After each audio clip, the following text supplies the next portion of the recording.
নমস্কার সবাইকে, আবার ওয়েলকাম তোমাদের সবাইকে জিম স্টাডি ফর ড্রিমসে।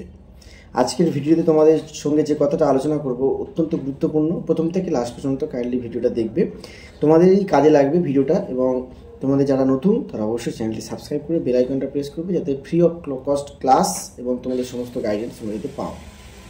তোমাদের ডব্লিউবি যারা অ্যাসপিরেন্টস আছো, ডব্লিউবি কনস্টেবলের পরীক্ষা আবার এগিয়ে আসবে কি না, এটা একটা প্রশ্ন। যখনই কলকাতা পুলিশের ডেটটা এগিয়ে এসেছে, এই প্রশ্নটা সবাই করছে, দাদা ডব্লিউবি তাহলে কি আবার এগিয়ে দেবে? আবার কি টেন্টেটিভ ডেট যেহেতু লেখা আছে, তাহলে কি পিআরবি ওয়েবসাইটে আবার কোনো এরকম খবর আসতে পারে যে আরও 1 মাস এগিয়ে এলো বা 10 দিন এগিয়ে এলো, এরকম হতে পারে? অনেকেই এই প্রশ্নটা আমাকে করেছে। এই প্রশ্নের উত্তর দেব, আমি সঠিক উত্তর দেব। আর সবথেকে বড় কথা, আরও একজন আমাকে প্রশ্ন করেছে, সেটা হচ্ছে যে আমাদের পরীক্ষা আমরা দেব, পরীক্ষার জন্য প্রস্তুতি নিচ্ছি, কিন্তু আমাদের মনে হচ্ছে যে আমাদের কাট অফ ক্লিয়ার করতে পারবো না। আমাদের একটা মনের মধ্যে একটা প্রশ্ন, নানা রকম প্রশ্ন চলে আসছে যে এটা কী হবে, ওটা কী হবে, হাইট ওয়েট ইস্যু এইসব নিয়ে। সেগুলো সবই ডাউট ক্লিয়ার করবো। তো প্রথম থেকে লাস্ট পর্যন্ত ভিডিওটা দেখবে। সবার প্রথমে যেটা আলোচনা করব সেটা হচ্ছে তোমাদের ডেট এগোবে কি না।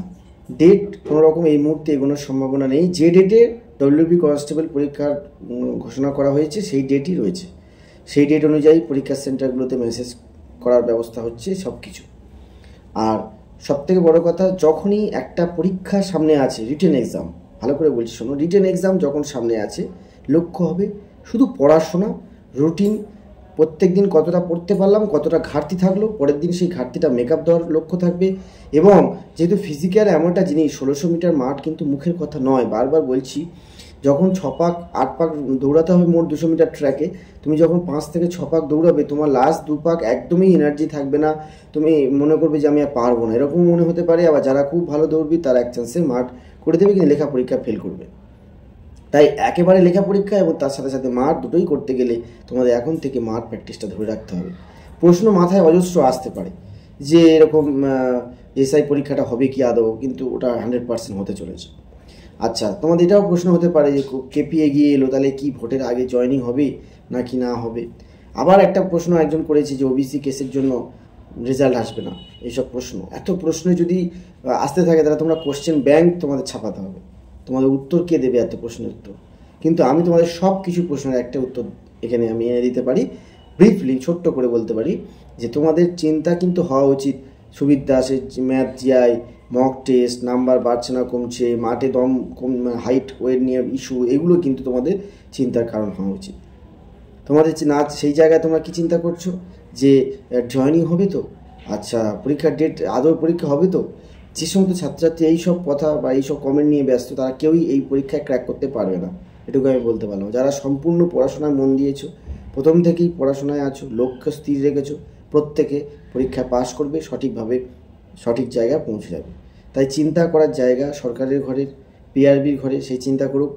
রিসেন্টলি আবার আমরা দেখেছি ইউটিউবে তোমাদের একটি চ্যানেলে আমরা দেখলাম যে ডেপুটেশন, একটা বেশ কয়েকটি চ্যানেল দিয়েছে ডেপুটেশনের প্রশ্ন ফাঁসের বিরুদ্ধে লড়াই। তারা মাঠে নেমে অ্যাজ ইউজুয়াল যেমন লড়াই করে, যেমন সবাই লড়াই করছে, সেখানে তোমাদের প্রশ্ন ফাঁসের বিরুদ্ধে ডেপুটেশন দেওয়া হয়েছে। তবে একটা কথা এখানে আমি বলবো, ডেপুটেশন একমাত্র পিআরবির চেয়ারম্যান বা তাদের ওয়েবসাইটে মেলের মাধ্যমে, ভবানী ভবন বা যে হেডকোয়ার্টার যেগুলো জায়গাগুলো আছে, আরাকসা ভবন, এইসব জায়গায় দিলেই তবে সঠিকভাবে জাজমেন্ট হবে। এছাড়া কোনো আলাদা আলাদা যে জেলা, আলাদা আলাদা জেলায় প্রত্যেকটা জায়গায় আলাদা আলাদা যিনি ইনচার্জ আছেন তাদের কাছে দিলে সেই অঞ্চলটুকু শুধু কার্যকরী হবে। তোমাদের মেল যদি তোমাদের করতে হয়, গণমেলের মাধ্যমে আরাকসা ভবনের চেয়ারম্যানের কাছে, পিআরবির কাছে তোমরা নিজের মতামত জানাতে পারো। এটা পার্টিকুলার কোনো ব্যক্তি, পার্টিকুলার কোনো মানুষের হাত ধরে নয়, তোমরা নিজে ছাত্রছাত্রী হিসাবে এটা তোমার অধিকার। তুমি বলতে পারো যে স্যার আমাদের পরীক্ষা যেন স্বচ্ছভাবে হয়, তাহলে আপনারা একটু দেখবেন। কিন্তু আমি তোমাদের লাস্ট একটা কথা বলে শেষ করব, অনেকটা ভিডিও দীর্ঘায়িত করবো না।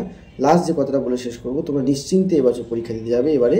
কারণ একটা সময় গেছে পুরো দুর্নীতি 70 থেকে 80 ভাগের দুর্নীতি বা 60 ভাগ দুর্নীতি হতো, আর একটা সময় এসেছে সেটা 40-50% নেমেছে। এখন তোমরা মনে করবে যে মাত্র 10 থেকে 20% দুর্নীতির সম্ভাবনা আছে, এর বেশি সম্ভাবনা নেই।